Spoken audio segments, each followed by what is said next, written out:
ये अनुपम महापुरुष अपनी ध्यान साधना से, अपने चिंतन से, अपने पुरुषार्थ से संसार को एक नए उजाले की ओर ले जा रहा है। उजाला ज्ञान का, उजाला ध्यान का, उजाला उच्चतम शिखर पर जाने का। कार्यक्रम के प्रसारण सहयोगी श्री रूपचंद त्रिलोकचंद जैन परिवार, जम्मू। अनंत काल से जीवों को अशुभ भाव की आदत पड़ गई है। हमारी आदत पड़ गई है जन्मों जन्मों की। जैसे अभी बाहर जाओगे, देखना कितना जल्दी प्रभाव बाहर का आ जाएगा आपके पर। ये जो 4 दिन 3.5 दिन आप साधना कर रहे हो, इसका जल्दी प्रभाव धीरे धीरे कम होने लग जाएगा। यदि आपने दूसरे लोगों से विचार किया, ये साधना कैसी, तुम्हारी कैसी, मैंने ऐसे किया, बहुत मिथ्यात्व से भरे लोग होंगे और वो आपकी साधना को धीरे धीरे प्रभाव कम कर देंगे। ये पक्का निश्चय करके जाना कि मैं इस साधना को घर में करूँगा। अरिहंत परमात्मा के चरणों में अनंत कृतज्ञता ज्ञापित करना। और ये बार बार अवसर आने वाला नहीं, अनंत पुण्य से तुम्हें अवसर मिला है। चूके तो चूके, चिंतामणि रत्न मिल जाए, कल्प वृक्ष मिल जाए, राज्य भी मिल जाए, तो कब तक है? जब तक आयुष कर्म है। आयुष कर्म टूटा फिर क्या काम आएगा? सब रह जाएगा। पर ये साधना परलोक में साथ जाएगी। यदि यहाँ साधना करोगे, आगे भी साधना मिलेगी आपको। और हो सका तुम्हारा पुण्य हुआ, तुम्हारा आयुष कर्म बना नहीं, तुमने प्रार्थना की, तुम महाविद्य में चले गए, वहाँ ऐसी माँ मिल गई, तुम्हें समशरण में ले गई और तुम प्रभु के चरणों में चले गए, जल्दी काम हो जाएगा। ऐसी प्यास रखो भीतर।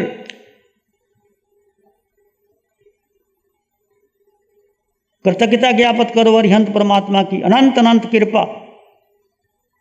जो नहीं जानते उनको कुछ नहीं कहना, तुम समझ में आ गई उस प्रभु की अनंत कृपा, शासन देवों की कृपा। वितराग साधिका निशा जी की अनंत कृतज्ञता ज्ञापित करो, जिस बच्ची ने बहुत कुछ दिया है। तुम्हारे ही कर्मों की नजर आओगी। जो व्यक्ति किसी के गुणों को लेकर कृतज्ञता ज्ञापित करता है, उसके कर्म कट जाते हैं, उसको साधना मिल जाती है। और जो किसी की निंदा करता है, उसको साधना ही नहीं मिलती, उसको धर्म ही नहीं मिलता, वो आगे भटकता रहता है 4 गति 84 लाख जीवायुन में। श्री ऋषि मुनि जी आपको साधना करवा रहे हैं, कर्मठ संत हैं। सीखो इनसे कि कैसे साधना करना, कैसे ध्यान में परंगत होना, और शरीर की सुकुमारता को तोड़ने का पुरुषार्थ करो। 15 मिनट से कौशक शुरू कर दो, खड़े हो जाओ। 15 मिनट तो खड़े हो सकते हो क्या? नहीं। बैठ के कौशक 3 प्रकार से किया जा सकता है, लेट करके, बैठ करके और खड़े होकर के। रात को सोते समय एक आसन में लेट गए, तकिया हटा दिया, कौशक में बैठ गए। जब तक बैठ सके आराम से 15 मिनट से शुरू करो, फिर 20 मिनट, 25 मिनट, आधा घंटा आगे बढ़ाते बढ़ाते बढ़ाते चलते चले जाओ। प्रयोग करो भिन्न भिन्न। पर्यूषण आ रहे हैं, कब तक खाना खाते रहोगे? संकल्प करो। ठाई कर सकते हो ठाई करो, ठाई नहीं कर सकते तेला करो, बेला करो, उपवास करो, उसमें भेद ज्ञान करो। हम तप तो कर लेते हैं, तप कर भेद ज्ञान कि शरीर अलग है और आत्मा अलग है। शरीर को भोजन नहीं देना, आत्मा को भोजन देना। भेद ज्ञान करके तपस्या करो तो अनंत कर्मों की नजरा होती है। अब जैसे आपको विचार बहुत आ रहे हैं तो अंतर सुझाव देना, मैं आत्मा हूँ, ये विचार मेरे नहीं है कि जन्म जन्म से चले यार, ये पर है, मैं नहीं हूँ, मैं तो शुद्ध आत्मा हूँ, मैं स्वयं मेरी रहने वाला हूँ। जो प्रथम उपयोग को पलटना चाहता है, अंतरंग रुचि को नहीं पलटता, उसे मार्ग का ख्याल नहीं है। अपनी रुचि बदलो। जो अभी तक रुचि आपकी धन में थी, फैक्ट्री में थी, उसको धीरे धीरे बदलो। हम ऐसा नहीं कहते कि तुम फैक्ट्री में नहीं जाओगे, कि तुम धन नहीं कमाओगे, तुम भोजन नहीं बनाओगे, बनाओगे, पर वो तुम्हारा जो कर्तव्य है, कर्तव्य का पालन करोगे। और ये भी हिसाब किताब उपलब्ध, धन कितना चाहिए हमें जीवन को चलाने के लिए, परिवार को चलाने के लिए। कुछ अपनी जिम्मेदारी घटाओ, बेटों को सौंपो और इस मार्ग पर आगे आओ। जीवन का क्या भरोसा, कब क्या हो जाए। और जितना समय तुम ध्यान में, साधना में बीत जाए, उतना ही आपके जीवन का आनंद आएगा। जैसे आपका मन करता है, दो विकल्प आते हैं, घर में बैठे हैं, बहुत लोग आ गए, चलो छुट्टी का दिन है, बाहर चलें, घूमें, खाए पिए, होटल में जाएं। एक मन ये करता है, दूसरा मन कहता है क्या कितनी बार जाया है, क्या खाया। नहीं, आज का दिन तो ध्यान करेंगे, मौन का पालन करेंगे, उपासरे जाएंगे या घर में बैठ के ध्यान करेंगे। जो जाता जाए, मैं तो भाई ध्यान करूंगा, मौन करूंगा। ऐसा रुचि को बढ़ाओ, और जिस दिन छुट्टी हो उस दिन ध्यान करो बैठ करके। संतों का समागम हो तो संतों के साथ बैठ करके ध्यान करो, नहीं तो स्वयं करो। अनंत काल से जीवों को अशुभ भाव की आदत पड़ गई। अनंत काल से, इस जन्म का नहीं, पहले भी हम ऐसे जन्म लिया, प्रभु के समूह शरण में गए, प्रवचन सुने, सुनकर के वापस आ गए। अब वापस नहीं आना, अब इसको आत्मसात कर लेना है। इसलिए अशुभ भाव सहज है, शुभ भाव को भी बारंबार करने से शुभ भाव भी सहज हो जाता है। एक अशुभ भाव, एक अशुभ, एक अशुद्ध, ये साधना शुद्ध भाव की है। आत्मा का स्वभाव शुद्धोपयोग है, ज्ञाता दृष्टा शुद्धोपयोग है। इसमें लगाने से प्रतिपल प्रतिक्षण आपके कर्मों की निर्जरा होती है। अशुभ भाव मन में संकल्प, विकल्प, तेरा मेरा, योग। देखो जैसे ध्यान करते हो, कई प्रकार के स्वप्न, जंजाल, आज से 20 साल पहले की बातें याद आती रहती। वो स्वाभाविक है, जो स्टोर किया हुआ वो आएगा, वो निकलने नो गंदगी। आप जस्ट देखते रहो, जस्ट देखते रहो, जानो और देखो, कोई प्रतिक्रिया ना करो। फिर धीरे धीरे आत्मा गुणों का चिंतन करो। मैं आत्मा, अरिहंत प्रभु की आत्मा, कैसे प्रभु ध्यान लीन थे, कैसे भगवान महावीर ने ध्यान किया, क्या मैं बैठ नहीं सकता, क्या मैं आधा घंटा का औसत नहीं कर सकता, भगवान सारी सदात खड़े रहे। इस प्रकार का चिंतन करते करते करते आपका मन लगने लगेगा। संकल्प, संकल्प की साधना हो। आकाश पताल एक हो जाए, कितना ही सृष्टि बदल जाए, कुछ हो जाए, परिवार में, समाज में उथल पुथल हो जाए, कुछ ऐसी घटना घट जाए, तुम्हारी विपरीत स्थितियां आ जाएं, तुम्हारी निंदा हो, प्रशंसा हो, सुख दो, दुख दो, घटनाएं घटेंगी। कोई जीव आता है, चला जाता है, घर में मौत हो सकती है, एक्सीडेंट हो सकता है, कुछ भी हो सकता है, लाभ भी हो सकता है, हानि भी हो सकता है। उदय कर्म के अनुसार ये संसार चक्कर चलता रहता है। कुछ भी हो जाए, आकाश पताल एक हो जाए, परंतु अपने ध्येय मत चूकना। ये ध्येय मेरा कि मैं आत्मा हूँ, इसकी साधना मैं करूँगा, निश्चित करूँगा। समय बांध लो, सुबह जल्दी उठो। ऐसे रात को या 9 बजे सुला दिया जाता था, घर में 9 बजे या 10 बजे सोने का प्रयास करो। दिन में भोजन करो, रात्रि भोजन त्याग कर दो। रात्रि भोजन अपना फैक्ट्री में जा रहे हो, टिफ़िन ले जाओ, रात्रि में दूध ले लो या कुछ ना लो, कुछ नहीं होता। 10 बजे सो जाओ, सुबह 5 बजे उठो। 10 बजे सो करके 5 बजे भी 7 घंटे की नींद हो जाती है। 7 घंटे की नींद बहुत, 6 घंटे ही काफ़ी होता है। और उठ करके थोड़ा योगा प्राणायाम करो, 1 घंटे का ध्यान करो, 6:30 के बाद जहाँ मर्जी चले जाओ। कर सकते हो आप, निकालना चाहो समय तो। इधर उधर का समय जो जा रहा है उसको सीमित करो, तुम्हारे हाथ में। अपने ध्येय को मत चूकना, अपने प्रयत्न को मत छोड़ना। चित्त काया जो पोषण मिले वो करेगा, आत्मा का जो पोषण मिले वो करेगा। ऐसे दोस्त मिल जाएं जो आत्मा की चर्चा करते हो, जो आत्मा की बात करते हो, ऐसा स्वाध्याय करो। ऐसे मित्र ढूंढो, ऐसे गुरु के पास बैठो जो आत्मा का पोषण करे, आत्मा की बात करे, आत्मा को समझाएं। उसके पास बैठो, उसके पास जाओ।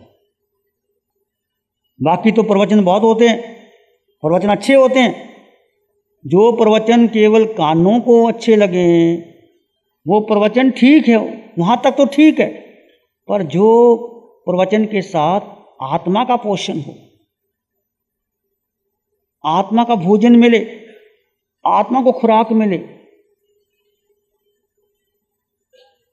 और सच में आत्मा में अनंत सुख है, संकल्प कर लो, हो जाएगा। एक बहन 13 उपवास करके बैठी, कोई मांस का मन कर रहा है, क्या उनको भूख नहीं लगती? क्या उनका शरीर कमजोर नहीं होता? संकल्प बहुत बड़ी बात है, संकल्प करो, सब हो जाता है।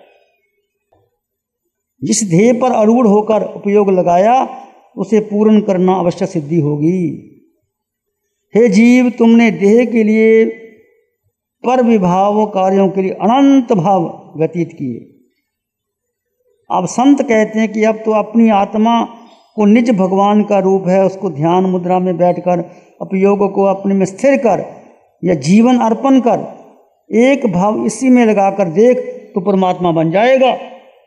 एक भाव में ही यदि तुमने ये ध्यान लगाया, लगातार प्रयास करते रहे तो तुम परमात्मा बन सकते हो। सिखाया तूने जीना मुझे भगवन, ना और कहीं जाना। मेरा ये पहला गंभीर शिविर था और मेरा अनुभव काफ़ी अच्छा था।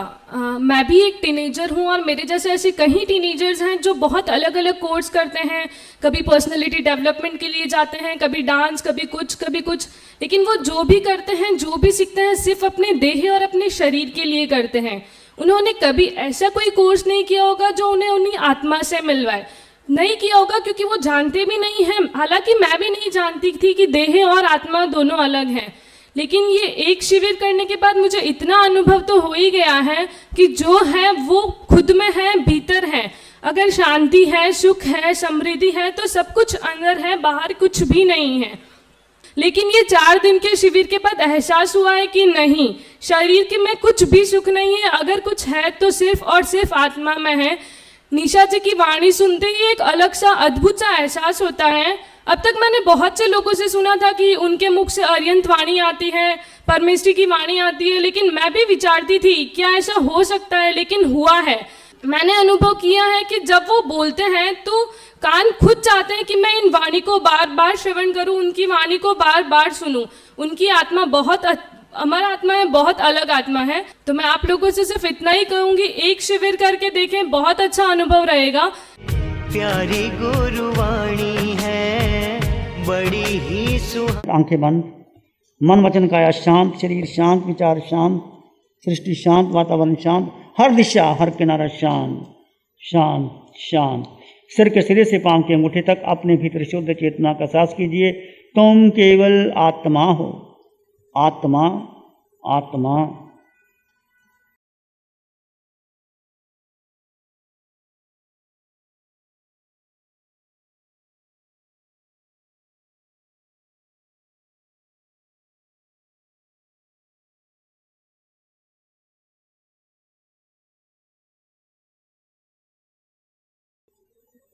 सिर के सिरे से पांव के अंगूठे तक असंख्यात परदेशी आत्मा अपने भीतर गहरे गहरे चले जाएं।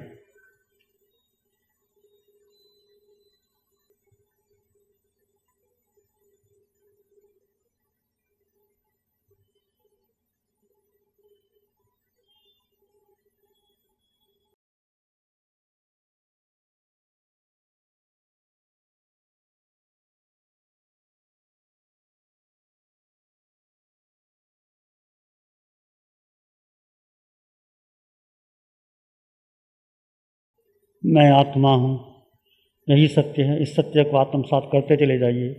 इसमें एक लंबा गहरा सांस लें, अरिहंत परमात्मा के चरणों में अनंत कृतज्ञता ज्ञापन करें।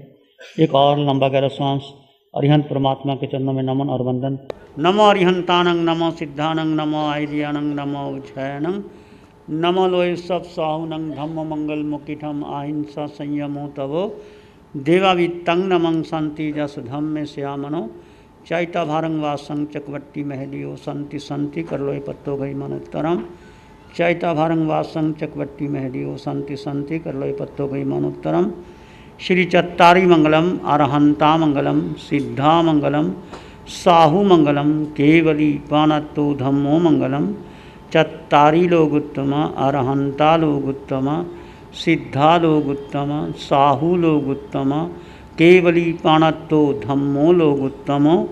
चत्तारी शरणं पवज्जामि, अरहंते शरणं पवज्जामि, सिद्धे शरणं पवज्जामि साहु शरणं पवज्जामि केवली प्रणतं धम्मं शरणं पवज्जामि चारे शरण दो हरण जगत में और न कोई होगा जो